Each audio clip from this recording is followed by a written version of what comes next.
다들 어려운 시기를 보내고 있습니다. 뭐 얼마 전만 하더라도 뭐 포스트 코로나 뭐 이제 그런 이야기도 하고 그랬는데 요즘은 아마 포스트 코로나라고 하는 이야기보다는 위드 코로나라고 하는, 그러니까 코로나 일상, 뭐 코로나 함께하는 뭐 시대, 이제 그 정도로 여러 가지 이제 어려운 상황이 이제 계속되고 있고, 이제 그럼에도 불구하고 우리가 이제 K 방역이라고 하는 것을 통해서 나름 이제 또 이야기되고 또 평가받고 이제 그러는 것처럼 슬기롭게 이제 또 대응을 하고 있는 모습들 속에서는 또 나름의 어떤 대한민국 국민으로서의 어떤 자부심도 느끼고 지내는 이제 그런 시기가 아닌가 이제 싶은 생각입니다. 원래는 이렇게 좀 대면의 어떤 강의를 통해 가지고 하면 참 좋을 텐데 이제 그러지 못한 상황. 그래도 몇 분이 이제 또 요 앞에서 이제 물리적 거리를 유지하면서 또 강의를 또 이렇게 또 경청해 주셔서 또 감사의 말씀을 또 드립니다. 제목으로 되어져 있는 농업과 먹거리의 정치 경제학. 이거는 이제 제가 이제 정했다기보다는 이제 주문을 이제 받은 건데요. 이 농업과 먹거리 정치 경제학이라고 하는 거는 제가 2015년도에 농업에 관한 이제 경제학 서적을 이제 쓰면서 그때 달았었던 이제 제목이기도 합니다. 농업이라고 하는 부분하고 먹거리라고 하는 부분하고 이 분리해서 볼 수 있는 부분의 문제가 아니다. 함께 이제 봐야 된다라고 하는 거. 그리고 이 문제를 파악할 때에는 양의 문제라기보다는 공급이라고 하는 수요라고 하는 기존의 어떤 전통적인 경제학에서 이야기하는 수요 공급의 원리를 통해서 먹거리의 문제, 농업의 문제를 바라볼 것이 아니라 사람과 사람들 사이에 있어서의 관계, 더 본질적으로는 이제 계급 관계 속에서 이 농업과 먹거리의 문제를 살펴봐야 된다라고 하는 이제 그런 취지에서 이제 정치경제학이라고 하는 말을 썼습니다. 잘 아시는 것처럼 이제 정치경제학은 이제 마르크스에 의해 가지고 이제 자본론을 통해 가지고 체계화된 부분이고, 그래서 사람과 사람들 사이에 있어서의 관계를 중심으로 해서 이제 농업과 먹거리의 문제를 이제 좀 분석해낸 이제 그런 이제 졸작의 제목이 이제 농업과 먹거리의 이제 정치 경제학으로 되어져 있습니다. 저는 요즘 이제 푸드 플랜과 관련해 가지고 많은 이야기를 또 하고 거기에 이제 많은 이제 또 노력을 또 기울이고 있긴 합니다만, 저의 전공은 이제 원래 이제 경제학이고 경제학 중에서 이제 농업 경제학. 그러면서 우리의 농업 문제를 해결하기 위해서는 농민의 어떤 자구적인 노력에 의해서만 이루어질 수 있는 체계가 아니다. 지금 현재 농촌이 어렵고 농민들의 어려움이라고 하는 것은 자본주의 사회에 있어서의 구조적인 결과로서 나타난 부분의 문제이고, 따라서 농업, 농촌, 농민의 문제를 해결하기 위해서는 이것을 소비자와 함께 이렇게 극복해내는 어떤 그러한 어떤 대안적인 움직임이 노력이 이제 필요하겠다라고 하는 이제 그 생각을 가지고 계속 이제 연구를 해오고 있고, 또 오늘처럼 또 여러분들을 이렇게 만나고 있습니다. 여기 제 소개 중에 유엔 농민 권리 선언이라고 하는 부분이 있습니다만, 아시는 분들은 또 아시겠습니다만 2018년도 12월 달에 유엔에서는 농민과 농촌에서 일하는 사람들의 권리 선언이 이제 채택이 되어졌습니다. 우리나라의 경우에 있어서는 유엔 본회의에서조차도 이제 기권을 해버린 이제 그런 사안이긴 합니다만, 어쨌든 농민 권리 선언이라고 하는 것은 그 동안에 이른바 농업을 둘러싸고 있는 여러 가지 어떤 자본주의 사회에 있어서의 이제 모순이라고 하는 부분을 이렇게 하나하나 이렇게 나열을 해 나가면서 농민이 지켜온 종자의 문제, 땅의 문제, 물의 문제, 그리고 가격의 문제, 소득의 문제 등등을 이렇게 이른바 지속 가능한 농업과 먹거리라고 하는 관점 속에서 잘 정리가 되어져 있습니다. 그래서 이러한 어떤 가치의 확산이라고 하는 부분이 우리에게 있어서는 굉장히 필요하겠다라는 생각을 갖고 거기에 지금 포럼이 이제 만들어졌고 거기에 또 참여를 지금 하고 있습니다. 오늘 제가 이제 드릴 말씀은 크게 이제 한 네 가지 정도로 되어져 있습니다. 세계 농식품 체계의 형성과 특징, 그 다음에 농민 권리와 관련된 이야기, 그리고 말하지 않을 수 없는 우리의 농업 현실과 먹거리 문제, 그리고 이제 대안에 대한 모색이라고 하는 틀로 이제 말씀을 드리겠습니다. 옛날에는 농업이라고 하는 부분 속에서 사실 이제 소비라고 하는 부분은 또 이제 많이 빠져져 있었습니다. 그리고 농업이라고 이야기할 때는 이제 곡물 생산이라든지 아니면 채소의 생산, 축산이라고 하는 형태로 생산 그 자체에 중심이 맞춰졌었는데 지금 현재 GDP에서 차지하고 있는 비중 속에서 보더라도 가공이라든지 제조라든지 유통이라든지 그 다음에 이제 그 음식으로 제공되어지는 서비스라든지 이제 이러한 부분들이 굉장히 이제 확대되어지고 있는 것이죠. 그래서 전통적 개념에 있어서의 농업 생산의 체계 속에서의 문제 의식 속에 이제 빠지지 말고 이것을 좀 더 포괄적으로 또 살펴봐 보자. 그리고 이제 그 농업의 문제라고 하는 것은 사실 어떻게 본다면 이제 그 농민의 이익이라고 하는 부분하고 소비자의 이익이라고 하는 부분이 배치되는 것으로 많이들 생각해 왔단 말이죠. 그러니까 소비자가 손해를 본다 그러면 생산자가 이득을 보고 생산자가 이득을 본다라고 하면은 이제 소비자가 이제 손해 보는 거 아니냐. 이제 서로 이제 그 제로섬으로 봤었는데 아니다. 지금 현재의 어떤 그 농업과 먹거리의 체계라고 하는 것은 생산 농가도 손해 보는 구조고 소비자도 손해 보는 구조이다. 그럼 누가 돈을 버느냐? 우리가 살고 있는 사회는 자본주의 사회이고 따라서 이른바 이제 그 이윤에 의해서 움직여지고 있는 기업 중심의 먹거리 체계 속에서 발생되어지는 부분의 문제다. 그러니까 농민이 못 사는 것은 농민이 게을러서가 아니라 농민이 모자라서가 아니라 자본의 지배로부터 벗어나지 못하는 이 구조적인 부분의 문제. 그리고 소비자가 안전한 먹거리, 건강한 먹거리를 소비하고 싶어도 이른바 이제 기업이 주도하는 먹거리 체계 속에서 더 중요한 것은 이윤이 먼저가 되는 것이지 건강한 먹거리가 먼저 이제 그 고려되어지는 시스템은 아니다. 이제 그런 면에서 본다면은 농업에 있어서의 생산의 주체라고 할 수 있는 농민의 부분하고 소비의 주체라고 할 수 있는 소비자가 함께 이렇게 좀 연결되어지는 고리의 체계를 만들어내야 되는 것 아니냐. 그리고 실질적으로 자본주의 사회를 지배하고 있는 이 자본은 생산에서부터 가공, 유통, 소비, 폐기에 이르는 거의 모든 전 과정들을 지배하고 있다. 이제 그런 면에서 본다면 이것을 분전적으로 볼 것이 아니라 하나의 체계 속에서 봐야 되겠다라고 하는 예를 들자면 경기 농식품유통진흥원이 있습니다만 여기에 이제 그 농촌 융복합 산업 옛날에는 생산이라든지 가공이라든지 이거 다 분리해서 봤단 말이에요. 그런데 아니다. 이 거꾸로 분리해서 보다 보니까는 이 이른바 농민이 자율적으로 활동할 수 있는 영역이라고 하는 부분들은 계속적으로 자본에 뺏기는 형태가 돼버렸다. 그것을 농민의 품으로 가져올 수 있는 부분은 없겠느냐. 그것을 소비자의 지원 속에서 만들어낼 수 있는 이제 그런 어떤 그 가능성들을 만들어내야 되는 것 아니겠느냐. 이제 그러면서 본다면은 현대에 있어서의 농업 문제와 먹거리 문제를 해결해내기 위해서는 농식품이라고 하는 것을 분리된 체계가 아니라 통합적으로 융합적으로 살펴볼 필요가 있다라고 하는 그런 현실적인 필요에 의해서 나온 개념이 바로 이제 그 농식품 체계다라고 하는 이제 요 부분을 말씀드릴 수가 있을 것 같습니다. 농식품 체계가 어떻게 이제 형성되어졌느냐? 사실 이제 그 자본주의 사회의 출발이라고 하는 것은 무엇에 이제 그 큰 빚을 지고 있냐면 농업에 빚을 지고 있는 것이죠. 자본주의 사회에 있어서의 임노동자는 어디서 왔느냐? 농촌 지역의 농민으로부터 왔다. 그리고 자본주의 사회에 있어서의 어떤 그 생산이라고 하는 것, 공업이라고 하는 것은 기본적으로 그 원료가 되어지는 농산물의 생산이 원활하게 이루어졌었기 때문에 가능했다. 이른바 산업혁명이 일어나기 전에 먼저 뭐가 일어났었다? 네, 농업혁명이 먼저 일어났었다.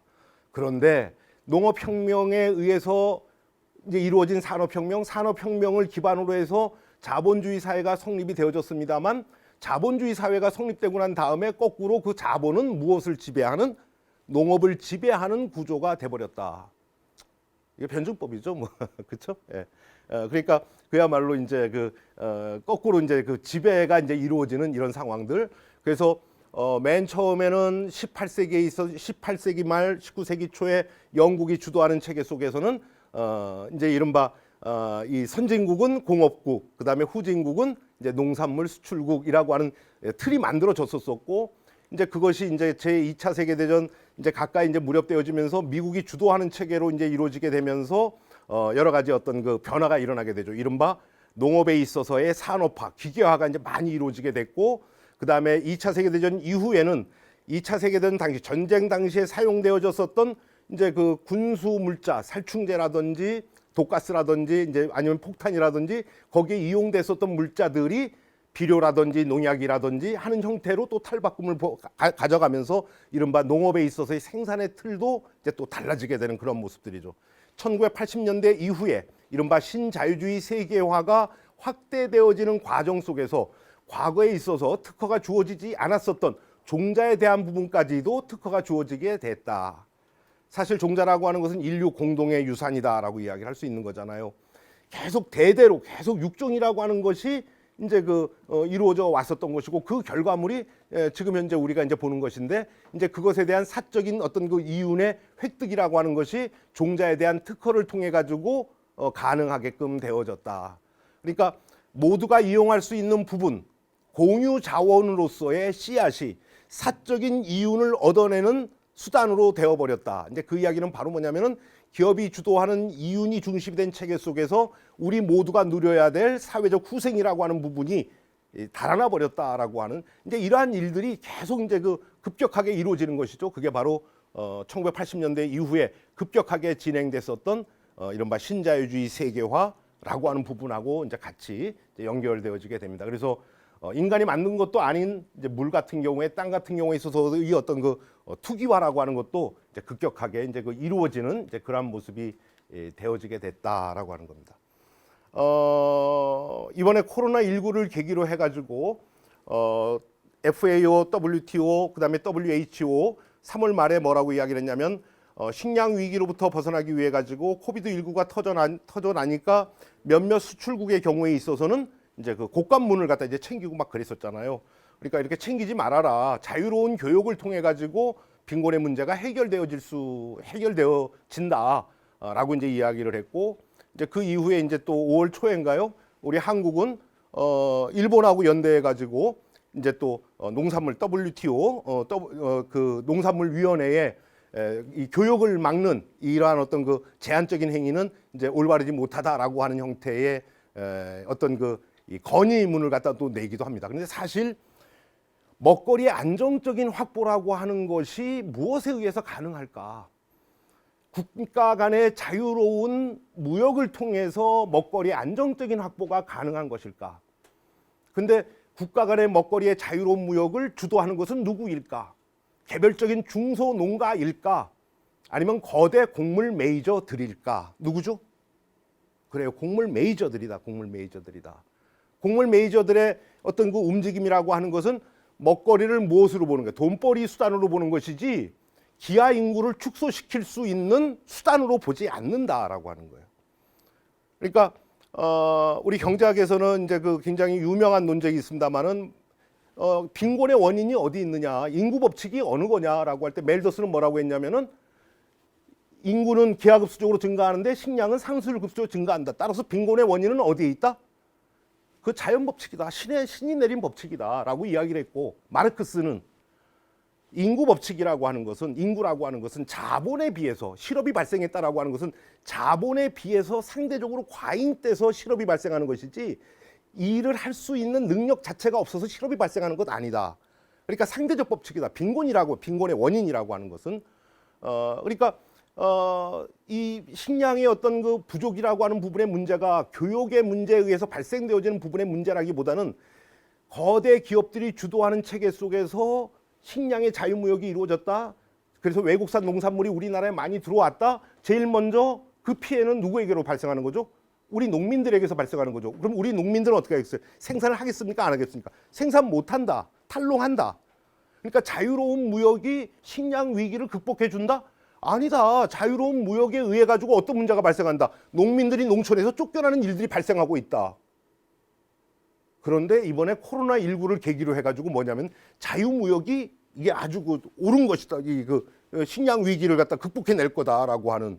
그러니까 외면상으로 보면은 식량이 부족한 나라에 곡간을 곡물이 제대로 가도록끔 곡간을 닫지 말아라라고 하는 것은 굉장히 박애주의적인 것처럼 보여지지만 실제의 내용 속에서 본다면 코로나19 이전에 그 메커니즘으로 계속 가야 된다라고 하는 기득권을 갖다 주장하는 것과 다를 바가 없다라고 하는 거예요. 여기 이제 보시면은 곡물 가격의 파동, 이제 그 쭉 보여주고 2020년까지 이제 보여주고 있는데요. 이 곡물 가격의 파동이라고 하는 것은 무엇하고 가장 크게 영향을 받을까요? 무엇의 영향을 가장 크게 받을까요? 왜 곡물가가 올라가 있어요? 공급이 부족하면은 그렇죠. 공급이 부족하다라고 하는 것은 무엇 때문에 발생했을까요? 기상 이변. 그러니까 자연 환경의 영향을 받아 가지고 곡물가가 변화될 것이다. 그래요. 자연 환경 공급이 부족해 가지고 가격이 올라간다. 그럼 거기까지 인정이 되는데 이제 중요한 것은 바로 뭐냐면은 곡물 가격 기상이 이상 기후 현상 아니면 기후 위기를 통해 가지고 이른바 공급이 부족할 거다라고 생각하면은 카길 같은 경우에 있어서는 한 80여 개국의 이제 그 지사가 있고 인공위성을 띄우고 있을 정도로다가 세계 전반적인 어떤 그 수학에 대해서 미리 이제 그 파악 정보력을 가지고 있단 말이죠. CIA보다 더 높은 수준의 정보력을 가지고 있다라고 말할 정도니까요. 이제 그런 이제 이른바 곡물 가격이 올라갈 것이다. 곡물의 수확 상황이 지금 이 공급이 핍박으로 좀 갈 것 같다라고 하면 이제 어떻게 되냐면은 미리 어떻게 되는 거예요? 이제 사재기하는 형태, 선물 거래를 통해 가지고 이제 확보하는 형태.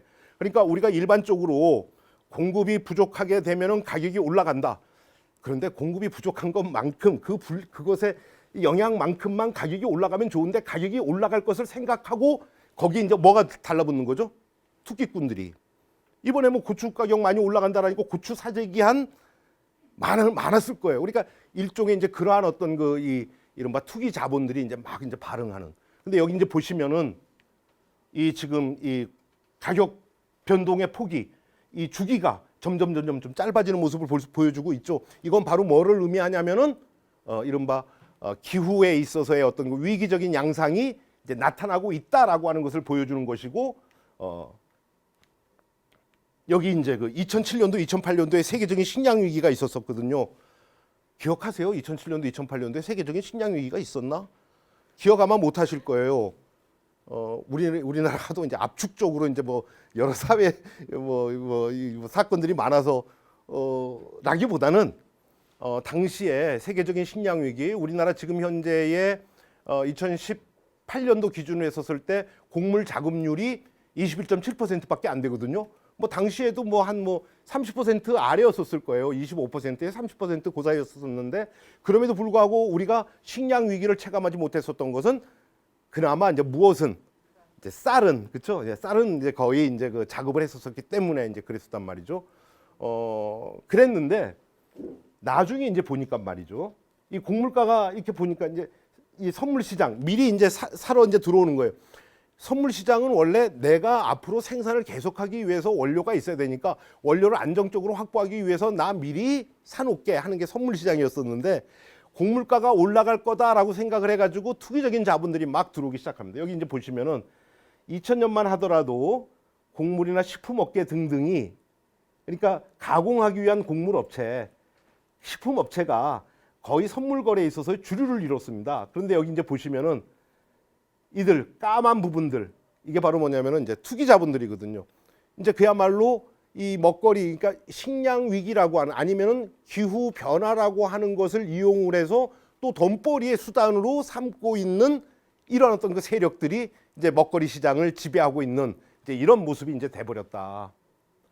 이러니 카길이라든지 ADM이라든지 번지 그 다음에 이제 또 드레피스 루이 드레피스 해가지고 D가 되겠죠. 그래서 먹거리를 지배하는 ABCD 그래가지고 ADM, 번지, 카길, 그 다음에 드레피스 이들이 이 2008년도, 2010년도 세계적인 식량 위기 때 이제 그 순이익을 갖다가 이제 그 엄청나게 이제 챙기는 이런 구조가 돼버렸다.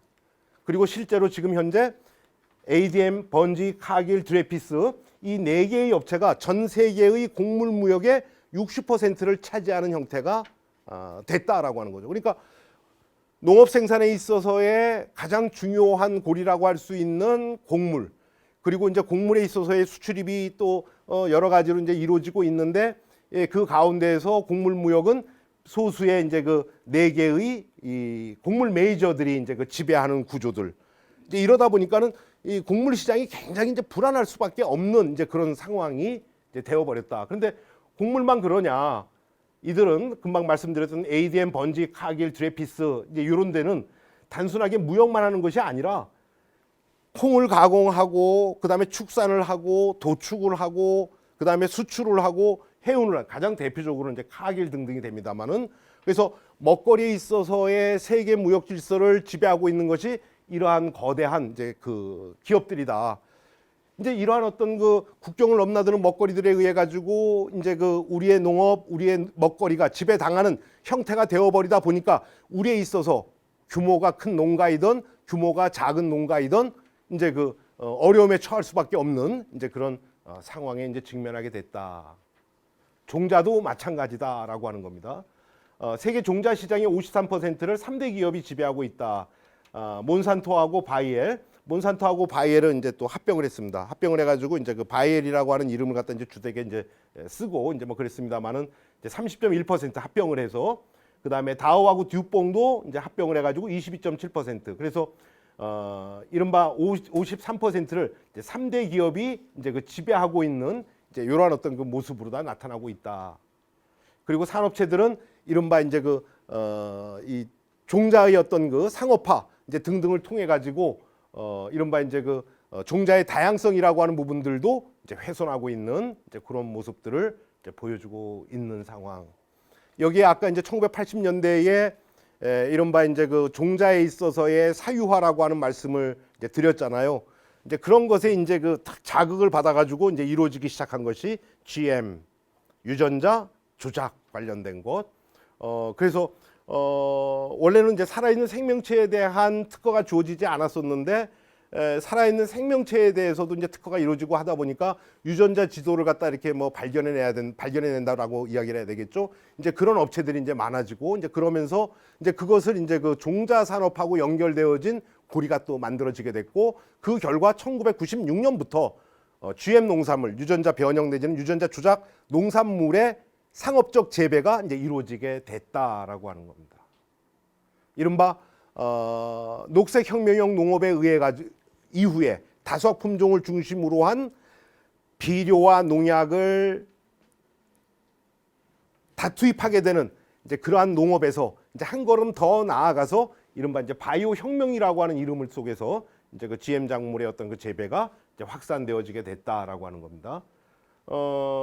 GM 작물은 이제 뭐 여러 가지 이제 형질별로 이제 그 구분할 수 있는데 제초제 내성을 갖고 있는 종자, 이제 그다음에 해충 저항성을 가지고 있는 종자, 그다음에 이 둘을 합쳐서 이제 중간 형질을 가지고 있는 종자 이렇게 이제 구분되어지고 있는데 여기 이제 보시면은 제초제 내성을 가지고 있는 종자의 파종 면적이 급격하게 증가하고 있는 모습을 볼 수 있다.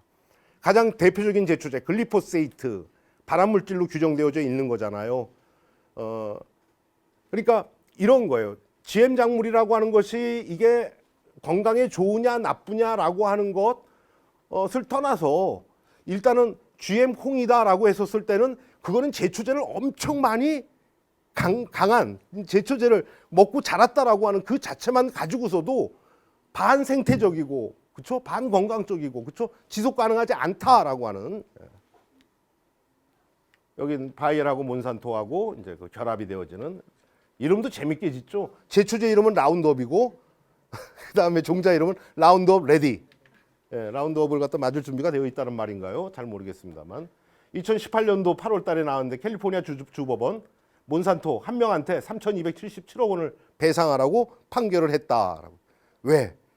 글리포세이트가 주 원료인 제초제를 가지고서 학교 운동장을 관리를 했는데 암에 걸린 거예요.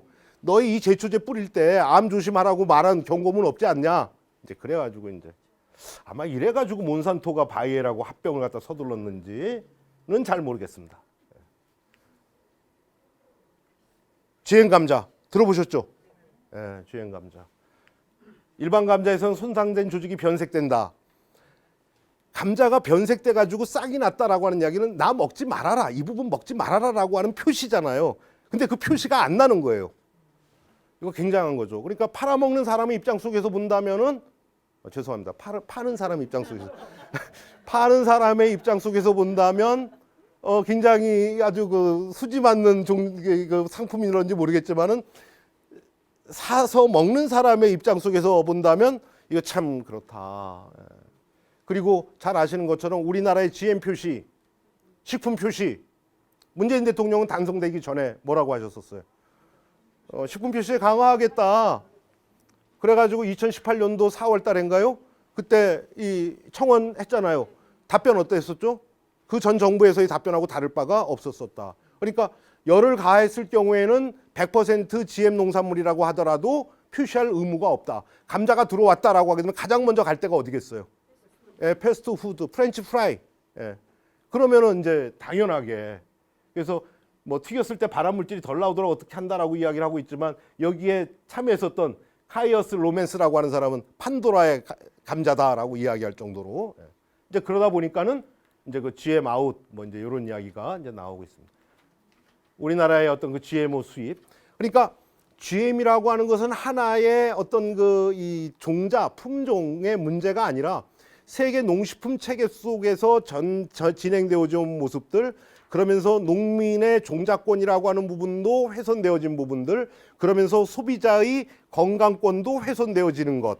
따라서 먹거리와 관련된 부분의 문제를 분리해서 볼 것이 아니라 같이, 그리고 농민은 누구와 함께? 소비자와 함께. 소비자는 누구와 함께? 농민과 함께 이러한 농업의 문제, 먹거리의 문제를 같이 해결하기 위해서 노력을 해야 한다라고. 그래서요, FAO가 그 전에는요, FAO가 식량 안보를 갖다 이야기하면서요, 뭐라고 그랬냐면은 식량 안보, 푸드 시큐리티 이게 뭐냐? 그래, 식량을 안정적으로 확보하는 거다. 그런데 안정적으로 확보한다라고 하는 것은 공급을 안정적으로 공급한다라고 하는 거예요. 안정적인 공급을 한다라고 하는 것은 내가 생산해도 안정적인 공급이고 어떻게 해도 안정적인 공급이다. 수입을 안정적으로 할 수 있는 것도 안정적인 공급이다. 그러니까 FAO에서는 뭐를 이야기했냐면은 푸드 시큐리티라고 하는 것은 각 나라가 이른바 무역 장벽을 없애버려 가지고 외국의 농산물을 쉽게 수입할 수 있는 구조가 된다면 뭐가 확보되어지는 것이다. 푸드 시큐리티가 확보되어지는 것이다. 거짓말이죠. 다른 나라로부터 농산물이 들어오면 국내 생산이 무너져 버리는데, 그럼 자급의 기반이 사라져 버리는데. 근데 그랬었던 FAO가 2007년도, 2008년도에 세계적 식량 위기를 계기로 해가지고 개가 천선 비슷한 걸 했어요. 뭐냐면은 2014년을 뭐로 정했냐면은 International Year of Family Farming, 가족 농해라고. 그러면서 뭐라고 했냐면 얘네가 쓴 책이에요. Family Farmers Feeding the World, Caring for the Earth. 가족 농이 지구를 먹여 살리고 지구를 지킨다. 누구는 지구를 못 지킨다.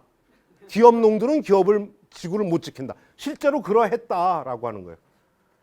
2007년도, 2008년도에 세계적 식량 위기가 있고 나니까 카기는 어떻게 하기 시작하냐면요. 옛날에는 곡물 유통이라든지 가공 정도만 했는데 어디까지 진출하냐면 생산까지 가야 되겠다. 뭐를 해야 되겠다? 그러면 땅을 확보해야 되겠다. 그래가지고 이른바 랜드 그래빙, 이 토지 약탈이 이제 그 이루어지고 막 그렇게.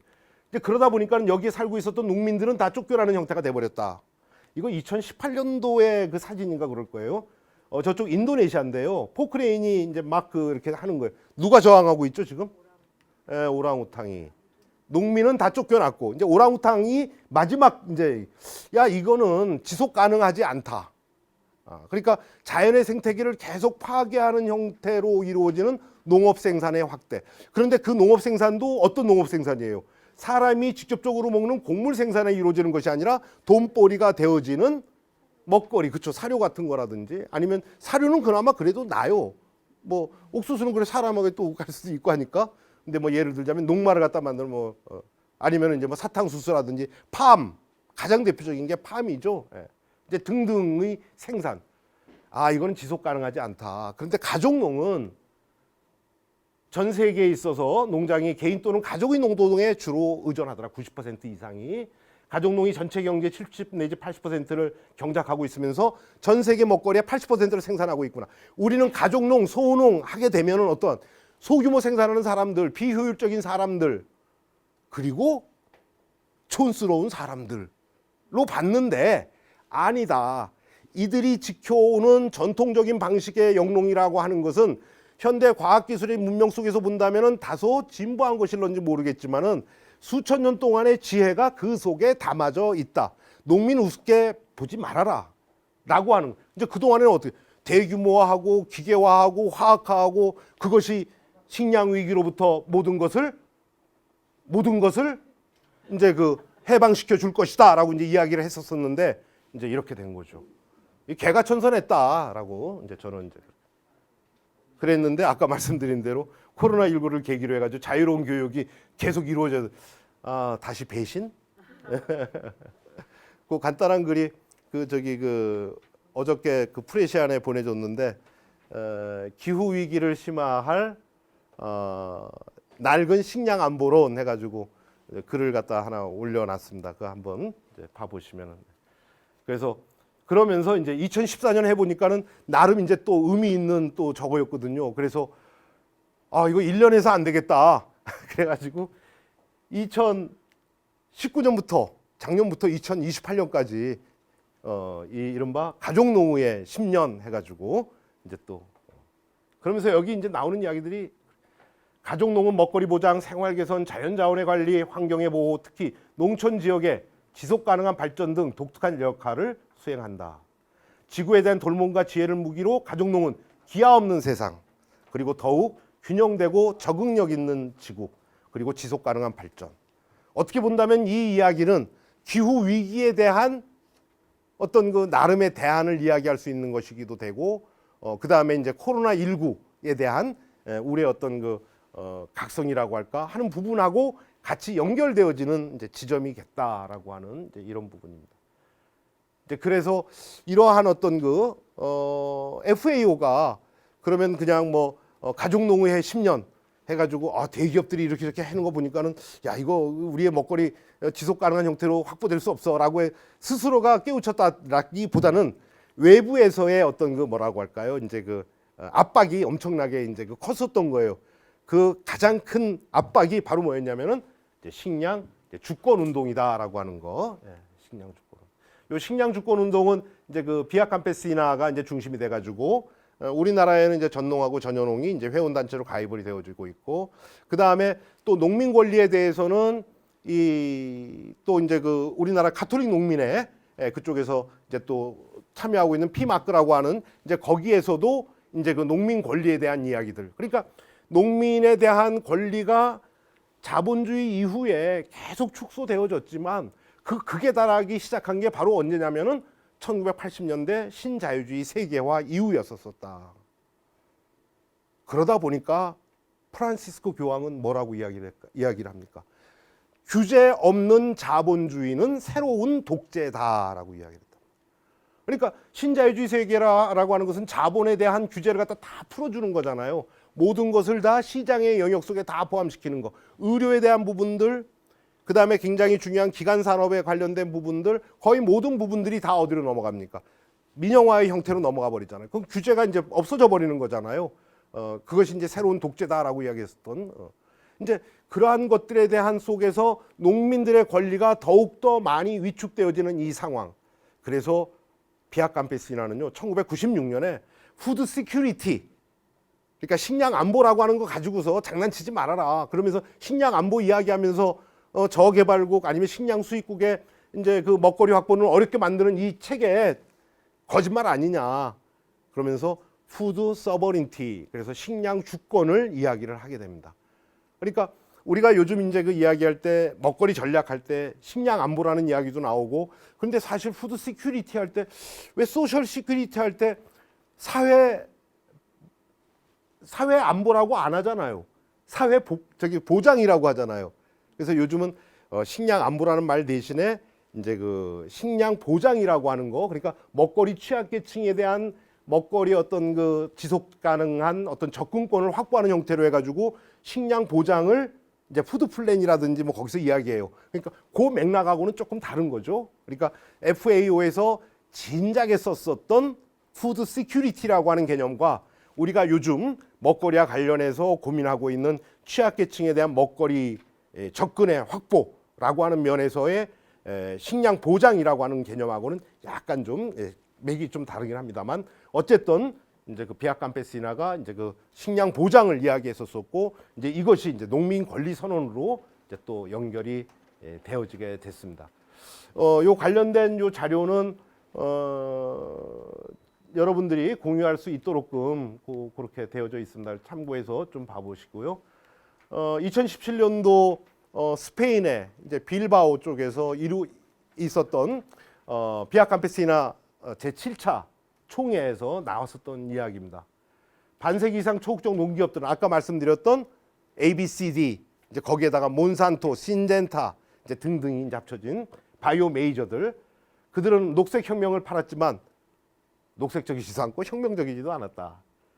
단기적인 생산성만을 위한 농기업 모델은 토양을 해치고 물을 독점에 오염시켰고 숲을 베어냈고 아까 본 것처럼 오랑우탕을 몰아냈고 강물을 고갈시켰고, 그리고 인류가 대대로 이 발전시켜온 공동의 유산을 상업적 품종과 GM으로 대체해버렸다. 농기업들은 농업 생산이 증가됐다라고 이야기하고 있지만 그 농업 생산의 증가는 또 어디로 가버렸었죠? 녹색혁명이 일어났었을 때는 그것이 가축 사료. 그러면서 육식 문화를 갖다 막 퍼뜨려내는데 아주 굉장히 지대한 공헌을 갖다 했었었죠. 나중에는 또 그 곡물이 또 무엇으로 또 사용되어지는 것이죠? 연료로 사용되어지는.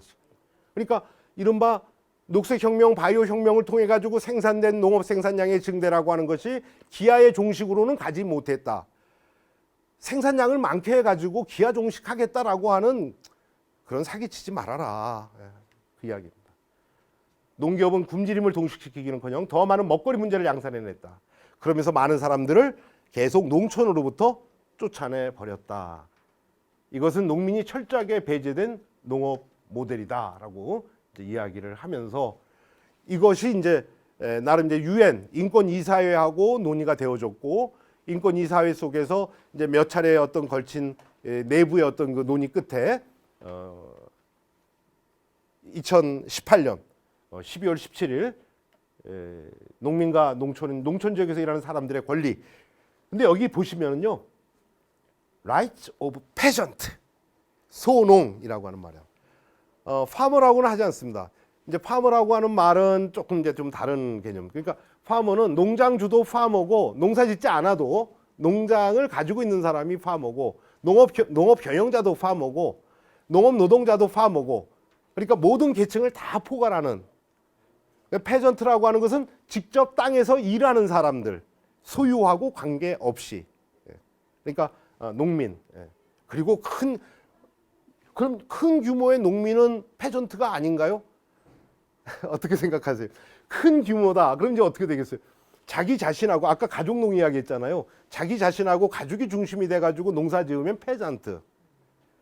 그런데 규모가 굉장히 커요. 그래가지고 외국인 노동자도 고용해야 돼요.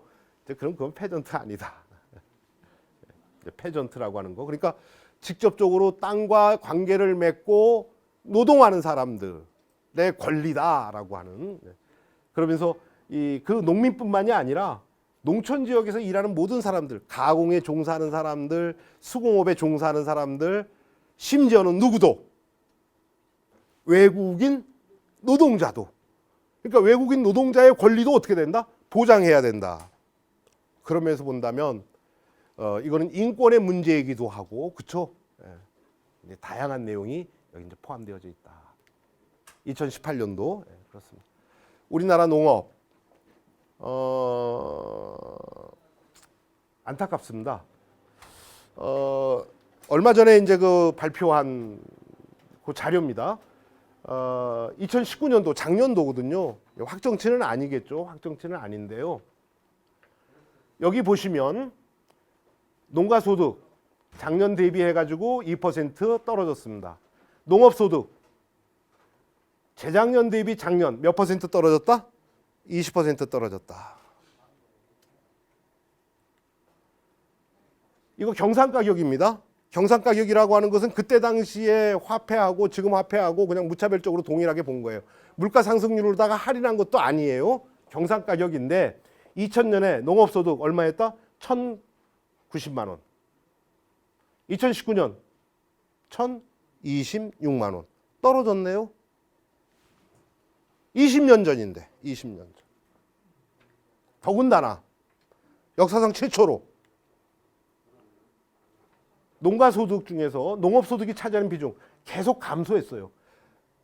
농가소득이 차지하는 비중이 갖고 있는 의미는 바로 뭐냐면은 이런 거잖아요. 농가라고 한다면 그러니까 생활의 많은 부분을 뭐에 의존하는 거예요? 농업 생산에 의존하는 거잖아요. 그런데 지금 계속 떨어졌는데 25% 아래로 떨어진 건 또 역사상 처음이다. 그래서 굉장히 어려운 이제 그 상황을 이제 그 지금 보여주고 있는 이 모습입니다. 그러니까 이러한 문제를 그러면은 그럼 농민 스스로의 어떤 그 부담으로만 이야기할 수 있을까? 지금 농업 생산은 계속 줄어들고 있거든요. 그러니까 홍수가 아니었어도 농업 생산이 많이 줄어들었어요. 농업 생산 지수가 그걸 보여주고 있거든요. 10년 전과 비교해가지고 농업 생산이 늘어난 거는 축산. 축산은 뭐죠? 사료의 주택에 의존하는 거. 그 다음에 채소 중에서도 어떤 채소? 시설 채소. 시설 채소는 어떤 거예요? 다 투입이잖아요. 굉장히 집약적이고. 식량 생산도 다 줄어들어 버렸죠. 이런 모습이다. 농업소득률은 어떠한가? 농업소득률은요, 내가 농산물을 판매를 했다라고 하게 되면 순수하게 떨어지는 몫이 얼마냐? 농민에게. 근데 사실 이것도 좀 거품이 있습니다. 뭐냐면은 내가 가지고 있는 거 쓰잖아요. 시장에서 돈 주고 안 사면은 여기 경영비에 포함이 안 되다 보니까 그럼에도 불구하고 농업소득률이 또 마찬가지. 계속 떨어졌잖아요. 계속 떨어졌는데 2019년도 이것도 30% 아래로 떨어지는 모습을 보여주고 있다. 그럼 농민이 잘 살 수 있는 방법 뭐냐? 어떻게 해야지 농사를 계속 지을 수 있겠느냐? 지금 현재의 우리 농업의 어떤 그 구조를 보면은 이제 소수 장목 중심으로 어떻게 됩니까? 이른바 단작화가 막 진행이 돼 있잖아요. 성주하면 참외, 상주하면 곶감, 뭐 그래요. 영동하면 뭐 포도, 뭐 보은하면 그래요. 몇몇 장목들을 중심으로 막 돼 있단 말이에요. 그러면은 특정 장목 중심으로 가격을 지지해 준다라고 하는 것 가지고 농가 소득이 보장되어진다라고 할 때는 그나마 농업 소득을 지탱해 준다라고 하는 면에서 의미가 있겠지만 녹색혁명형 농업의 큰 특징이라고 할 수 있는 단작화를 갖다 더욱더 심화시키는 형태가 될 것 아니냐. 그런 면에서 본다면은 농민이 농사를 지을 수 있는 기본적인 여건을 만들어 주는 것. 그래서 공익형 직불제에 대해서 이야기를 하는 것이고 농민 수당에 대해서 이야기하는 것이고 농가 기본 소득에 대해서도 이야기하는 이유가 그렇게 고민하는 이유가 또 거기에 있다라고 합니다. 우리나라 경제 규모별 농가 비율입니다.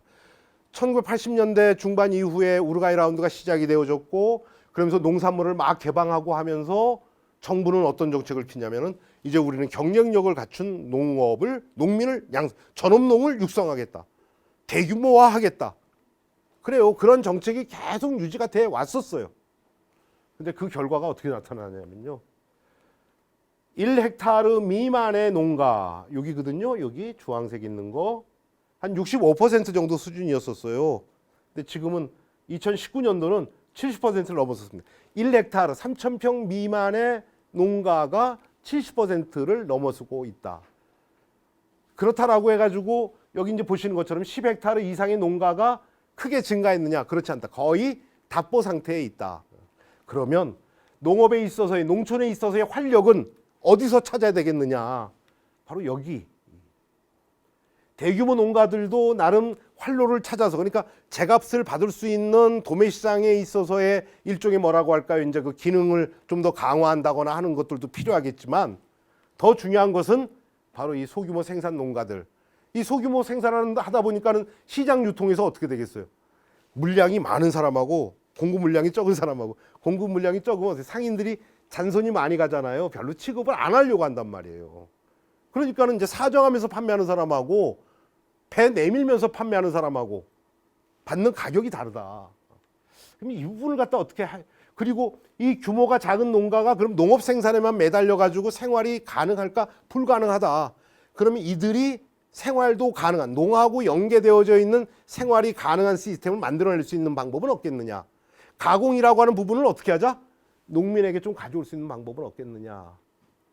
농민이 과거에는 농사만 짓는 게 농민이었지만은 이제는 농과 관련된 다양한 부분들을 농민들이 주도해야 되는 것 아니겠느냐. 이제 그런 면에서 돌아가셨습니다만 일본의 이제 유명한 이제 그 경제학자 있어요. 우자와 히로후미라고 하는 사람인데 농업이라고 하는 말 쓰지 말자. 농이라는 말을 쓰자. 농업은 작물 생산에 국한돼 버린다. 농이라고 하는 것은 바로 뭐냐면은 그래 우리가 말하는 농하고 같아요. 왜 그 만장 보고 왜 그런 풍물패 농자 천하지 대본이잖아요. 농자가 농놈 아니잖아요. 농사 짓는 놈이 아니란 말이에요. 농이라는 것은 대명사잖아요. 자가. 그러니까 농이라는 것은 그러니까 그 농이라고 하는 건 농이 뭐냐? 마을을 지키고 우리의 문화를 지키고 역사를 지키고 그다음에 종자를 지키고 자연을 지키고 그다음에 후세를 지키는 그러한 다양한 활동들이 모여 있는 것이 바로 이제 농이다라고 하는 거. 그러한 농의 역할을 누가 수행하도록 해야 된다. 농민이 수행하도록 해야 된다. 단순하게 농산물 생산하는 작물 생산하는 이른바 이제 뭐라고 해요? 생산자로서의 농민으로 보지 말고 그야말로 농을 가지고 지역을 일궈낼 수 있는 이제 그런 어떤 그 모습으로 만들어야 되는 것 아니냐. 그렇지 않고서는 우리 농에 희망 없다. 판매 금액별 농가 구성해 보더라도 이제 마찬가지예요. 이제 여기 보시면은 500만 원 미만 농가가 이렇게 되고 있거든요. 50% 이상이에요. 아까 농업 소득률 가지고서 이제 해보면 어떻게 되겠어요? 500만 원에서 30%, 150만 원. 더 큰일 난 게 뭐냐면요. 작년 자료거든요, 이게. 경제 규모별로 경지가 얼마 정도 돼야지 그러면 농사 져 가지고 가게를 유지할 수 있느냐. 보니까요. 작년 10헥타르 농사를 져도 거기서 나오는 농업소득을 가지고 가계비를 충족 못해요. 10헥타르가 넘는 농가들 우리나라 전체 농가예요. 몇 퍼센트냐면 0.93%예요. 0.93%만이 여기서 나오는 농업소득을 가지고 가계비를 충족시킬 수 있다. 이건 굉장히 큰 문제 아니에요? 그러면서 이제 농가의 소득의 어떤 그 양극화는 도시지역보다 더욱더 이제 심해지는 모습들. 그러면서 계속 자금률은 또 떨어지고 있는 모습들. 그러면서 또 우리가 이른바 녹색혁명형 농업, 여기 그 비료의 사용량, 농약의 사용량 1970년대 이후에 급격하게 증대한 모습 볼 수 있잖아요. 비료 1990년 피크, 그 다음에 농약의 사용량 피크 2005년. 근데 절대치로 보잖아요. 비교해 볼 때 다른 나라에 비해서도 뭐가 높은 걸 알 수 있어요. 이 헥타르당, 그러니까 단위 면적당 투입량이 엄청나게 높은 모습을 보일 수 있다. 이러다 보니까 이 이른바 비료라든지 농약의 사용량이 이렇게 많다라고 하는 것은 먹거리에 있어서의 일종의 안전에 관련된 부분의 문제일 수도 있지만 우리의 농업 환경, 수질, 토양과 관련된 부분의 문제하고도 연결되어질 수밖에 없는 것 아니냐. 그리고 농사 짓는 분들은 그러시더라고요. 비료를 화학 비료를 많이 썼었을 때 태풍으로 인한 벼쓰러짐, 도복이라고 하잖아요. 이게 다르다. 화학 비료를 많이 쓴 벼에 있어서의 도복하고 퇴비를 주로 많이 이용한 경우에 있어서의 도복하고 정도가 다르다라고 이제 이야기를 한단 말이죠. 우리의 먹거리 지역마다 이제 그 편차가 있습니다. 이제 여기 2018년도 발표된 자료에 의하면 우리나라 전반적으로 볼 때 한 10% 정도의 어떤 그 가구가 먹거리 미보장 상태에 있다. 가장 높은 데가 지금 부산으로 나와 있네요. 어쨌든 미보장률이 이제 높은 상태. 그러면은 우리가 농업을 이야기할 때 농가 경제의 어려움을 이야기하면서 사회 전반에 있어서의 전체에 있어서 먹거리에 있어서의 어떤 그 취약계층에 대한 부분의 문제, 이걸 따로 이것이 따로 노는 부분의 문제가 아니라 같이 볼 수 있는 방법은 없겠느냐. 이른바 먹거리와 관련된 공적인 개입이라고 하는 부분이 가능하지 않을까? 이번에 코로나19 1월달 확진자가 발생하고 2월달 신천지, 그 다음에 이른바 마스크 대란, 그래서 공적인 체계 요일제 공급 뭐 등등, 그러면서 공적인 개입이 맨 처음에는 좀 시장의 혼란이 있긴 했었지만은 그것이 공적인 개입을 통해 가지고 정리되어지는 모습들. 농업의 경우에 있어서도 마찬가지 아닐까. 제가 앞서 말씀은 못 드렸습니다만은 농업이라고 하는 부분은 다른 산업 부분에 비해서 공적인 개입이라고 하는 부분이 굉장히 절실한 이 부분이다.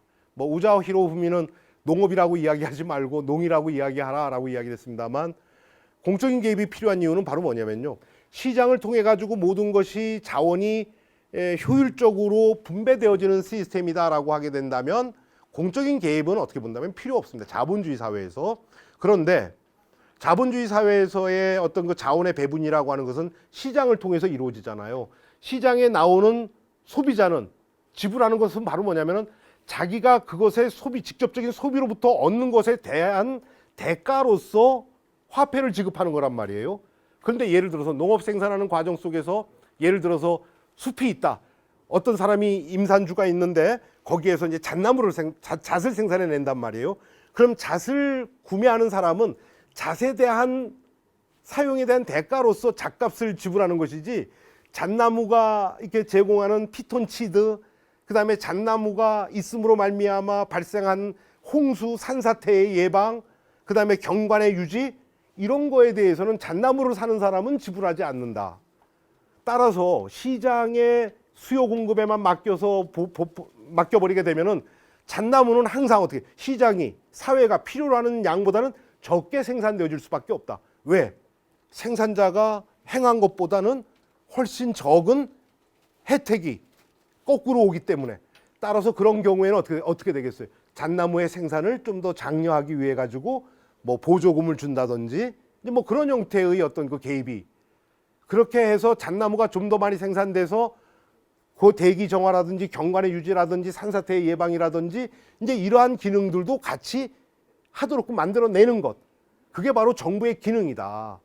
그러니까 농업의 경우에 있어서는 그 이외에도 농업이 생산되어지는 장소로서의 농촌, 그것은 바로 역사를 담고 있는 것이고, 아프리카 속담에 왜 그런 말이 있다고 그러잖아요. 노인 한 분이 돌아가실 때마다 박물관 하나가 사라진다라고 이야기를 하는. 그러니까 그러한 어떤 역사와 문화와 여러 가지 어떤 그 내용들이 응축되어져 있는 게 농하고 연결되어져 있는 농촌이다. 이제 그런 면에서 본다면은 여기에 당연하게 공적인 개입이 들어가는 것은 마찬가지 필요한 것 아니냐. 마스크가 그러했었던 것처럼 그 다음에 시장에서 마스크 문제를 해결하기 위한 시장에서의 해법은 뭐냐면은 비싸게 돈을 주고서 살 수 있는 사람은 비싸게 팔아버리고, 그리고 그 값에 살 수 없는 사람은 어떻게 하고 입으로 가리고 다니고, 그게 바로 자본주의 해법이란 말이에요. 시장 그 자체 아니란 말이에요. 없는 사람도 무엇을 쓸 수 있어야 됩니까? 마스크를 써야 되잖아요. 그래서 공적인 개입이 들어갔단 말이에요. 마찬가지 사람이 살아가는 데 있어서 가장 기본적인 먹거리와 관련된 부분의 문제는 사회가 해결해 줘야 되는 것 아니냐라고 하는 부분의 문제. 따라서 먹거리의 문제 해결이라고 하는 것과 농에 대한 지원이라고 하는 부분은 공급과 수요라고 하는 측면 속에서 끝과 끝의 대척점에 있는 것처럼 보이지만 같이 하나로 뭉쳐질 수 있는, 만날 수 있는 이 부분이 존재한다. 이제 그런 면에서 이제 뭐냐면 공적인 개입을 하기 위해서 공공급식이라든지 학교급식이라든지 그 다음에 이제 뭐 예를 들어서 도시락 제공이라든지 하는 부분을 갖다 하는 것이고, 그것을 시장에 맡기지 않고 경기도 농식품유통진흥원처럼 이제 공적인 형태의 개입을 통해 가지고 그 문제를 해결하려고 한다. 유통진흥원에서 하는 역할이 예를 들어서 시장에서 하는 역할하고 별반 다를 게 없다. 그러면 어떻게 되겠어요? 있을 필요가 없다. 달라야 된다. 그럼 시장에 있어서는 추구하는 게 뭐죠? 가장 효율이잖아요. 이윤이잖아요. 그럼 공적인 기구가 추구해야 될 가장 중요한 것은 바로 뭐가 되겠어요? 공공성이라고 하는 부분의 확보. 이제 그런 면에서 농이라고 하는 부분, 먹거리라고 하는 부분은 이제 이른바 사회적 차원 속에서 공적인 영역 속에서 이제 그 지속적인 이제 고민이 이루어져야 될 부분이다. 요거는 2017년도 6월달에 그 서울시에서 먹거리 마스터 플랜을 할 때 박원순 전 시장이 사용했었던, 서울시에서 저걸 줬대요. 독거 노인분한테 쌀을 보냈는데 어떻게 쌀 잘 드시고 계신가? 이제 가보니까는 쌀은 쌓여져 있고 라면을 끓여 드시고 계시더라. 그러니까 서울시의 복지 정책이라고 하는 것이 그냥 취약계층이다라고 해가지고 쌀을 전달해 주는 것으로 만족해 버려서 되게 도시락을 공급할 수 있는 방법은 없을까? 마을 밥상을 확대시킬 수 있는 방법은 없을까? 예를 들어서 커뮤니티 키친, 그러니까 공동체 부엌을 갖다 만들 수 있는 방법은 없을까? 이제 그러한 고민들이 이제 계속 나갔었던 거죠. 요거 스크린도어 구의역 김군. 청년층에 있어서의 먹거리의 어떤 그 취약성. 청년들이 무슨 뭐 먹거리 게을러서 그렇지? 아니에요. 그렇지 않습니다. 모 대학에서 이제 그 아침 식사 이제 그 제공 프로그램을 했는데, 아침에 이제 1,000원의 뭐 행복인가 뭐 그래가지고, 근데 1인당 소비하는 먹거리의 양이 점심 때보다 아침 때가 더 많더라. 왜 그렇지? 아침에는 밥맛도 없을 텐데. 어떻게 본다면 아침 한 끼로다가 하루를 다 해결하는 건 아닐까. 그래서 청년에 대한 어떤 그 꿈나무 카드 제대로 이제 이루어지는. 이제 그래서 새로운 어떤 그 대안의 모색이라고 하는 부분이 이제 그 함께 이제 이루어지기 시작했고, 그런데 우리나라 사람들은요, 이 농민에 대한 신뢰 엄청나게 높고 직거래에 대한 신뢰도 엄청나게 높게 나타나고 있습니다. 전 국민을 대상으로 해가지고 2015년도에 조사한 거거든요. 여기 이제 보시면은요, 건강하고 환경이 좋은 먹거리를 소비하고 싶지만 그렇지 못한 경우가 많다. 그런데 소비자와 생산자의 직거래로 먹거리가 훨씬 더 안전해질 것 같다. 동의하는 정도가 제일 높아요. 그럼 대한 먹거리 체계를 만들어낸다면은 소비자들의 만족도도 굉장히 높아지겠구나. 그리고 또 그것이 가능하다라고 하는 희망을 보여주는 게 바로 뭐냐면요, 먹거리 생산, 유통, 소비 과정의 심각성에 관한 국민 인식과 관련해 가지고 이게 동의하는 정도예요. 동의하는 정도가 제일 높은 게 뭐냐면요, 농민의 이익이 보장받지 못하는 거. 이거 농민들한테 물어본 거 아닙니다. 전 국민한테 물어봤는데 이렇게 나왔어요. 상대적으로 소비자의 권리가 보장받지 못하는 거에 대한 것이 오히려 더 낮았다. 그러니까 농민의 권리가 보장받을 수 있는 시스템을 이른바 신뢰라고 하는 관계의 시장을 만들어서 이제 좀 해볼 수, 뭐 이렇게 뭔가 도모해 볼 이제 그 가능성들을 우리가 확인할 수 있는 거죠. 그래서 여기 보시는 것처럼 로컬푸드 직매장 개소수 이제 많이 이제 그 증가한 모습들 보여주고, 그러면서 요즘은 이제 우리나라에서 이제 그 푸드 플랜 이야기들이 많이 나오고 있습니다. 그래서 최근에 있어서는 이제 푸드 플랜, 이제 뭐 계획, 전략, 헌장, 뭐 다양한 명칭으로 이제 그 발표되고 있는데, 특히 이제 2007년도와 2008년도에 세계적 식량 위기를 계기로 해가지고 이제 그 먹거리 계획들을 많이 이제 그 국내에서는 이제 전주 푸드 플랜 2015년, 그 다음에 화성시, 경기도네요. 그리고 서울시의 먹거리 마스터 플랜. 그래서 지금 계속 이제 이루어지고 있는 모습을 확인할 수가 있습니다. 그래서 푸드 플랜은 뭐냐? 아까 이제 말씀드렸잖아요. 지금 현재의 농식품 체계, 거대 자본이 지배하는 구조, 자유무역에 의해 가지고 소규모 생산 농가의 권리가 보장받지 못하는 시스템. 그러면서 소비자들의 먹거리에 대한 신뢰도 굉장히 낮은 상황. 그리고 이 이른바 세계화된 먹거리 체계 속에서 외국계 농산물과 싸워야 되는 것은 대규모 농가뿐만이 아니라 소규모 생산 농가들도 마찬가지다. 그러니까 우리가 내가 생산해낼 수 있음에도 불구하고 싸게 살 수 있으면 생산하지 않는 시스템이 지금의 시스템이 돼버렸다. 값싼 거 뭐하러 생산하냐? 수입하자.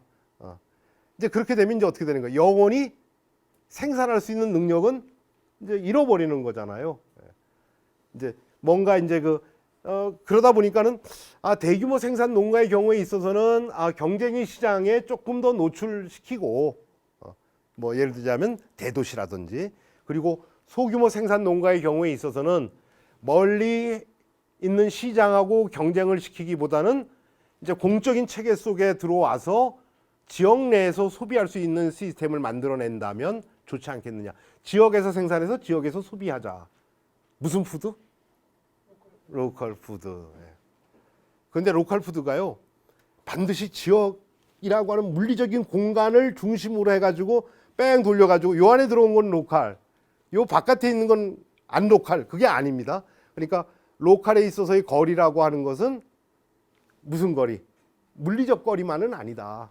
사회적 거리, 그 다음에 심리적 거리. 사회적 거리라고 하는 건 어떤 거냐면요, 요즘 뭐 사회적 거리를 둡시다라고 해가지고 그거 들을 때마다 참 부담스러워가지고, 우리가 코로나19에 대응하기 위해서는 뭐를 멀리해야 되는 거예요? 사회적 거리를 멀리해야 되는 거예요? 물리적 거리를 멀리해야 되는 거예요?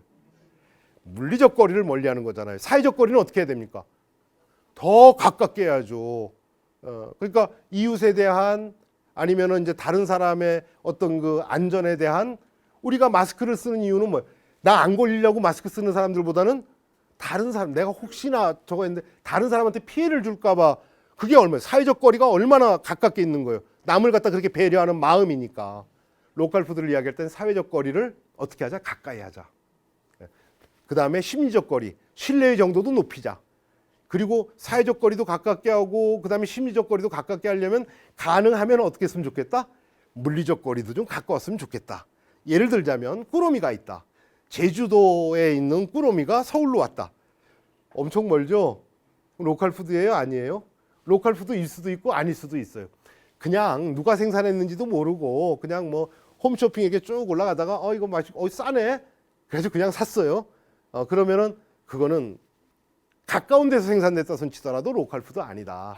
그런데 누가 생산했는지 알고 어떤 마음이고 이제 그런 것을 확인할 수 있는, 이른바 이제 그거를 관계의 시장이라고 하는데, 이제 관계를 매개로 해서 이루어지는 이제 그러한 것들을 만들어내자. 누구는, 특히 중소규모의 농가들은 이제 거기에 이제 참여할 수가 있잖아요. 그래서 이제 그러한 체계를 만들어 놔보자. 그러니까 옛날에는 중소농이든 대농이든 전업농이든 전부 바깥쪽으로 보냈고, 그랬다가 지역이 필요라는 것은 뺑 둘러가지고 이제 왔다. 얼마 전에 뉴스 봐보니까는 광주에 게 어디로 올라갔다? 서울로 올라갔다. 근데 서울 게 다시 어디로 왔다? 광주로 왔다. 이제 그렇게 하지 말자. 그래서 이 지역이 필요로 한 거는 이제 지역 내에서 공급하는 시스템을 만들어내자. 그리고 지역에서 필요로 하는 것을 생산하는 사람은 주되게 누가 중심이 됐으면 좋겠다? 중소농가들이 됐으면 좋겠다. 그렇게 해서 로컬 푸드 직매장뿐만이 아니라 학교 급식, 공공급식 이제 이런 데에도 이제 좀 참여할 수 있도록 하는 시스템을 이제 만들어내자라고 하는 이제 이런 내용들이죠. 그래서 요즘 이야기 많이 나오는 이제 푸드 플랜, 먹거리 계획. 저는요, 이 푸드 플랜을 굉장히 의미 있는 사업이다라고 이제 보는 이유가 왜 그러냐면은, 그 동안에 산업화된 먹거리 체계, 녹색 혁명이 주도하고 있는 이 농식품 체계에 대한 어떤 대안 운동이 여기에 같이 포함돼 가지고 이루어질 수 있을 것 같다. 우리나라의 먹거리와 관련된 농업 먹거리와 관련된 대안 운동의 역사를 보면 제일 먼저 나오는 게 1970년대에 한살림에서 많이 했잖아요. 유기농 운동, 정농회가 중심이 돼가지고. 그 다음에 1980년대 중반 이후에 한살림이 중심이 돼가지고, 그 다음에 이제 또 저쪽 그 가농 또 같이 결합해가지고 뭐 있었죠? 생협운동. 그 다음에 학교급식 운동. 그 다음에 로컬 푸드 운동. 어떻게 보면요, 친환경 농업 내지는 유기농업 운동, 대한농업 운동으로서 안전한 먹거리, 자연을 배려하는 먹거리, 지속 가능한 먹거리에 대한 고민이 유기농업에 있었었고, 생산자는 소비자의 건강을, 소비자는 생산자의 생활을 서로 책임지는, 그러니까 생산자와 소비자가 우리의 농업과 먹거리 문제를 같이 해결하려고 했었던 생협운동의 내용들, 그리고 아이들에게 건강한 먹거리를 제공하겠다라고 하는 학교급식 운동, 그리고 이른바 먹거리를 매개로 해서 새로운 관계를 갖다 만들어내고자라고 했었던 로컬 푸드 운동, 이러한 대안 운동이 어떻게 본다면 이 푸드 플레인이라고 하는 틀 속에 다양한 형태로 녹아들 수가 있다라고 하는 거예요.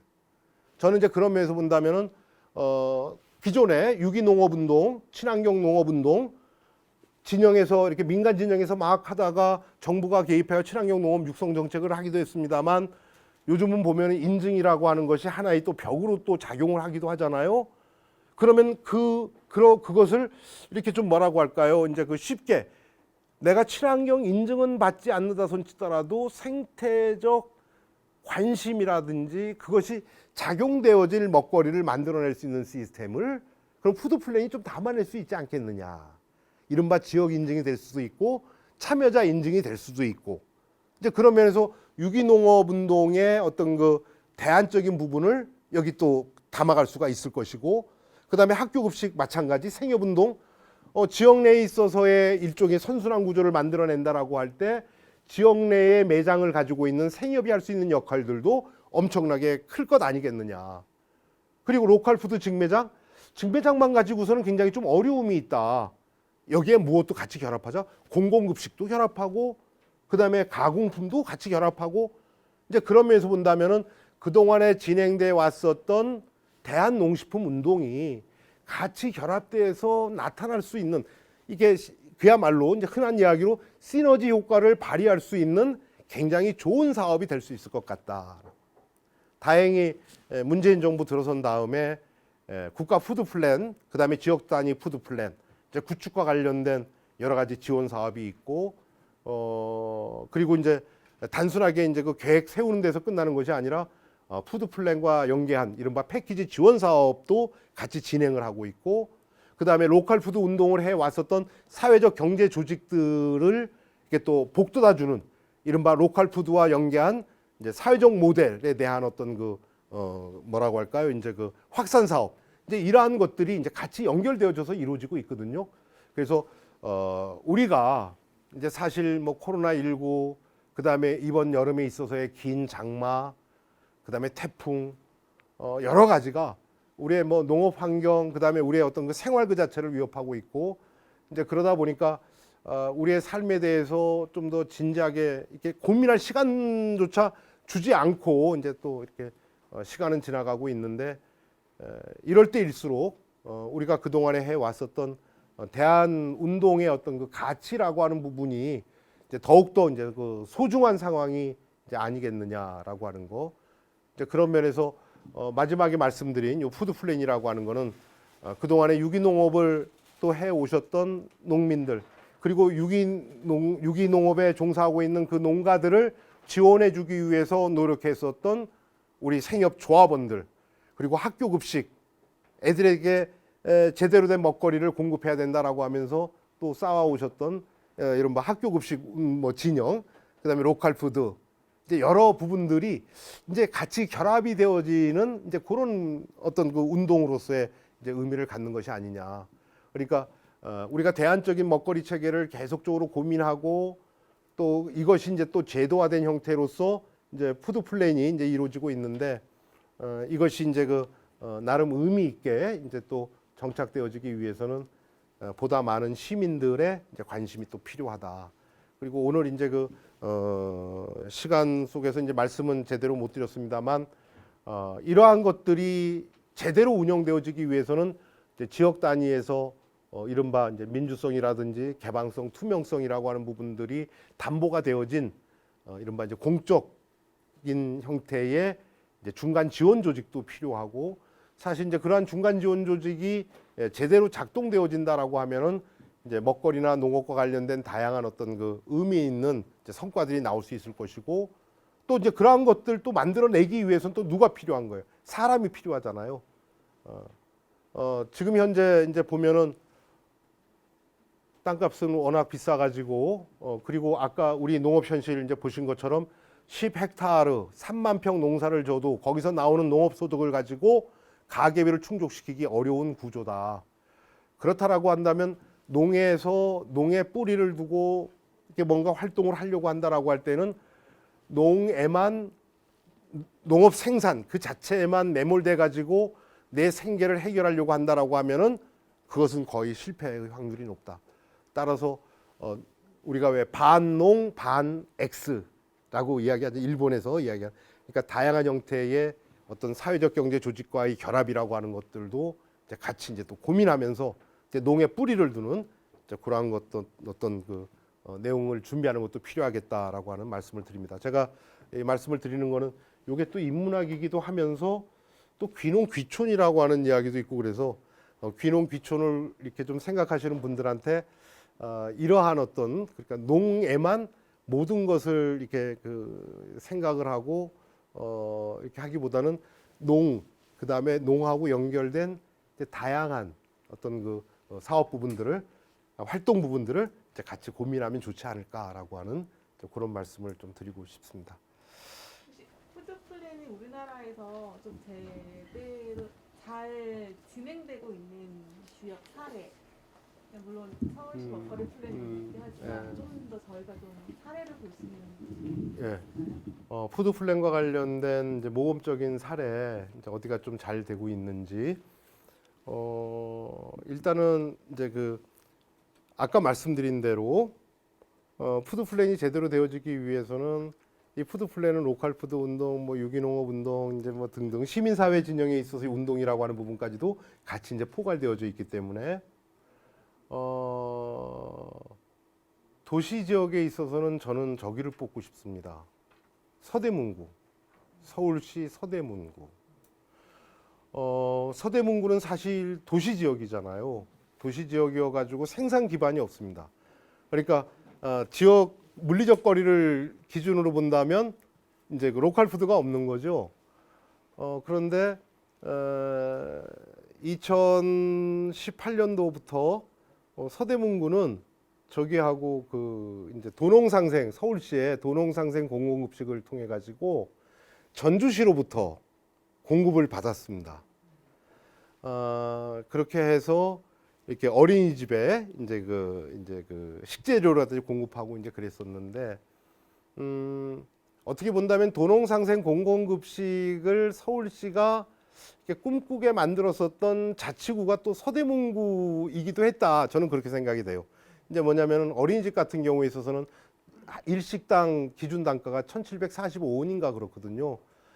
그런데 서대문구의 이제 몇몇 어린이집들은 수도권 생태유아 공동체를 통해 가지고 친환경 식자재를 공급받고 그랬어요.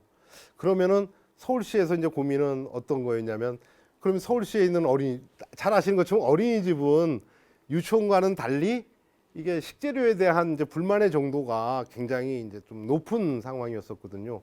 그래서 서대문구의 어떤 그 모습을 보고 도농상생 공공급식을 하자. 그리고 또 도농상생 공공급식을 하면서 이제 그 전국 각지에서 좋은 거를 생산하는 거를 산지별로 이렇게 받아오자라고 한 게 아니라, 예를 들자면 뭐 양파는 뭐 무안 거, 마늘은 저쪽 그 어디 창녕 거, 이제 그런 형태로 받은 게 아니라 지역에서 중소규모의 농가들이 생산하는 다양한 품목들을 이제 그 받아가지고 자치구로 보내주자.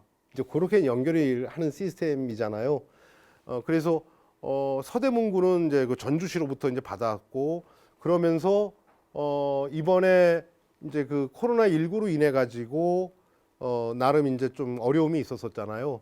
그래서 농가를 돕겠다라고 해가지고 그 도농상생 공공급식의 공급지인 전주로부터 꾸러미를 받아서 서대문구에 이제 그 공무원들하고 시민들에게 이제 그 또 판매도 하고, 그리고 또 서대문구는 또 나름 이제 그 이 집밥 협동조합 뭐 그래가지고 마을 밥상이라고 하는 것을 또 고민하고 있는 또 이렇게 또 사회적 경제 조직들이 또 있단 말이에요. 이제 그런 면에서 아직 그 뭔가 명확한 어떤 성과 그 자체는 내놓지 못했지만, 그 끊임없는 시도 뭐 이제 그런 것들 속에서 본다면 도시 지역에서는 이제 서대문구, 그 다음에 또 대전에 있어서는 뭐 유성이라든지, 이제 대전도 유성구의 경우에 있어서는 학교급식이라든지, 그 다음에 이제 또 생협운동이라든지 이제 그런 부분들이 또 잘 되고 있거든요. 그러니까 기존에 그러한 민간 진영의 운동이 잘 돼 왔었던 데는 이른바 푸드 플랜을 통해 가지고 의미 있는 성과들을 만들어낼 수가 있다. 그런데 민간 진영에 있어서의 역량이 없는 경우에는 관주도의 형태가 돼버리고 관주도의 형태가 돼버릴 때는 그 기존의 어떤 그 틀을 저는 이제 그걸 생산주의 농정이다라고 이야기를 하는데 아니면은 토건 중심의 토건 중심 뭐 이렇게 뭐 APC 또 하나 만드는 사업으로 또 이해하는 경우도 있단 말이에요. 그래서 민간 진영에 있어서의 어떤 그 역량이 나름 이제 큰 지역, 그 이제 의미 있는 성과를 좀 내고 있다. 그리고 농촌 지역 같은 경우에 있어서는 이제 도농 복합시라고도 할 수 있는데 뭐 나주시 같은 경우에도 이제 굉장히 이제 활발하게 움직여지고 있고 이제 농촌 지역에 있어서 이제 대표적인 뭐라고 할까요? 이제 그 잘하고 있는 이제 선도적인 지역은 저쪽 완주 정도 이제 꼽을 수 있지 않을까 싶은 좀 그런 말씀을 좀 드리고 싶어요. 예, 감사합니다.